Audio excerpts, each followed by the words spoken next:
Austin Lane was born in 1946 in a small crabbing town in North Carolina to Fisher and Margaret Lane. His impact on the cinematic world would be felt for decades to come, though most of his contemporaries and later generations would say it was for the worse. Due to his odd, idiosyncratic, and ultimately unorthodox style, it brought him derision and some small degrees of admiration.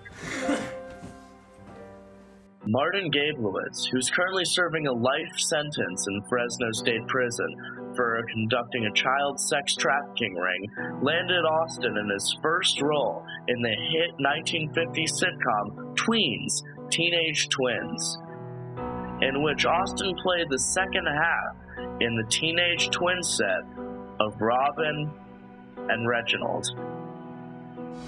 I don't like this camp. I'd rather be at home eating gummy bears. Shut up!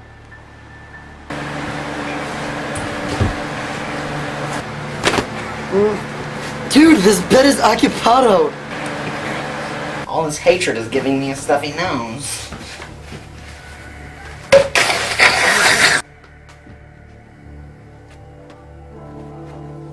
Oh, Lane, you dropped your tish. I got it! Recent investigations have shown that there was a great deal of sexual abuse and molestation on the child cast of the show, most of which was aimed at Austin Lane. Notice how he can barely get up because of the physical and psychological trauma.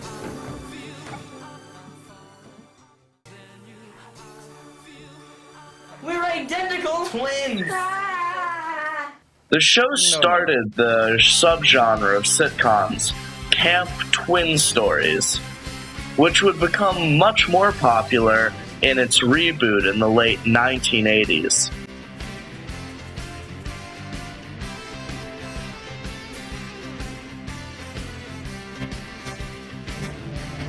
However, after 17 seasons, it would be canceled due to some extremely controversial content occurring in the very special episode of season 17.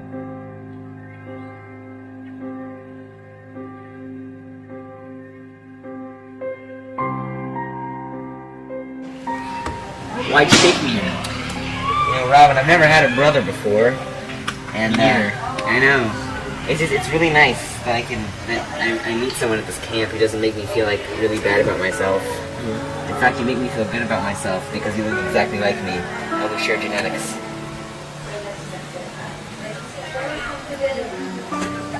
Clearly, America wasn't ready. Unlike other child stars, Austin would continue to pursue acting more seriously, with mixed success, though he had his fair share of scandals that would often be covered by various publications of the time. Over the years, we would get to know the boy behind the tween.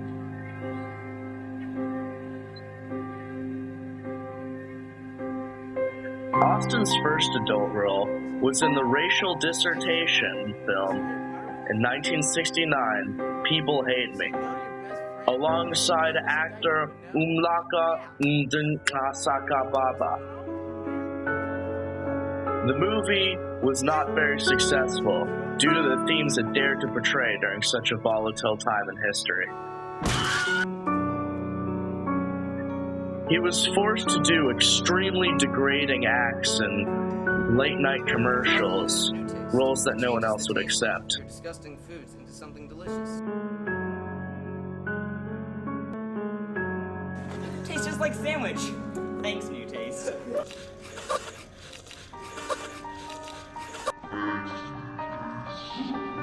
That's disgusting. He would be forced to perform in fetish exploitation movies of the 70s, such as Pee in My Mouth, just to survive. It's widely considered to be the lowest point of his career.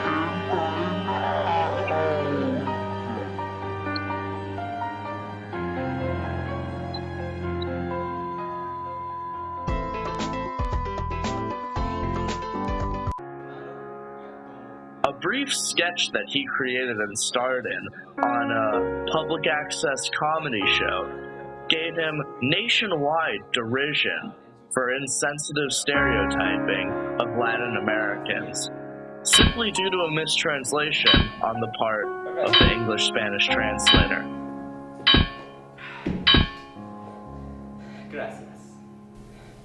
It seemed like our friend Austin just couldn't get a break in Hollywood. Volando en el cielo. De nuevo, ustedes a Jalen y Jane. This costume doesn't make any sense. Weatherman. What the hell is this? His luck would turn around with his historic role in Texas Rising, which would later get him an Oscar nomination for Best Supporting You don't Actor. even live here. I live here. You brought some cameras to come over here and... See us get No, married. you broke into my house just now. Go. We don't need computers! We need each other! You taste like marriage! The most holy sacrament in the world!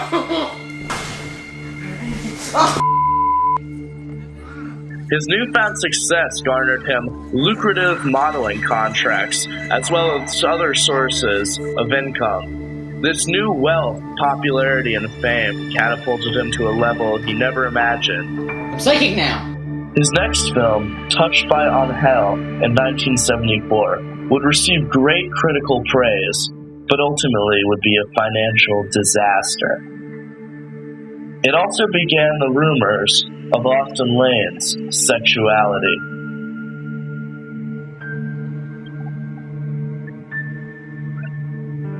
Austin met his wife on the set of Let's Plow, the 1982 romantic comedy, actress Glenda Robbins, who, 4 weeks after their marriage, would commit suicide.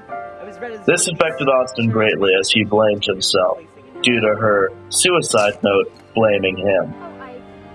I've just never felt this way about anyone before. It would cause him to spiral into alcoholism and depression. Hold that thought. Oh my god. Wait, she does it. His next role, in the surrealist action movie of a dystopian future, Dream Punks, would show his acting chops not only in drama, but in action. Get ready! However, it was becoming clear that his demons were not going away anytime soon. And the 90s would only prove fertile ground for his decline. Little was seen of Austin during the 1990s due to his reclusion, alcoholism, and drug addiction that plagued him for the decade. However, he would have a major comeback in 2005, starring in Granny's Addiction, in which he redeemed himself and drew inspiration from his problems in the past, playing a drug-addicted octogenarian woman. It was also on the set that he met his next lover, Matthew Stevens. In the other drug film he starred in, On the Rocks, about crack addiction, he would discover his true passion.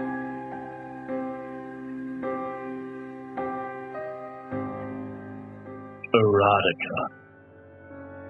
Austin performed in many erotic films over the last 2 years of his life. Prolific for most porn stars.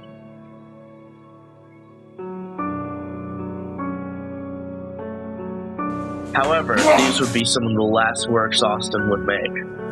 It was documented that for most of his life, Austin suffered from acute gastrointestinal irritation and cirrhosis, which caused him to nearly constantly vomit and experience stomach pain. Oh my god. Oh. Some say it was miraculous he even had an acting career because the director would have to pause every 2 minutes so he could throw up everywhere. And extremely smelly and corrosive vomit.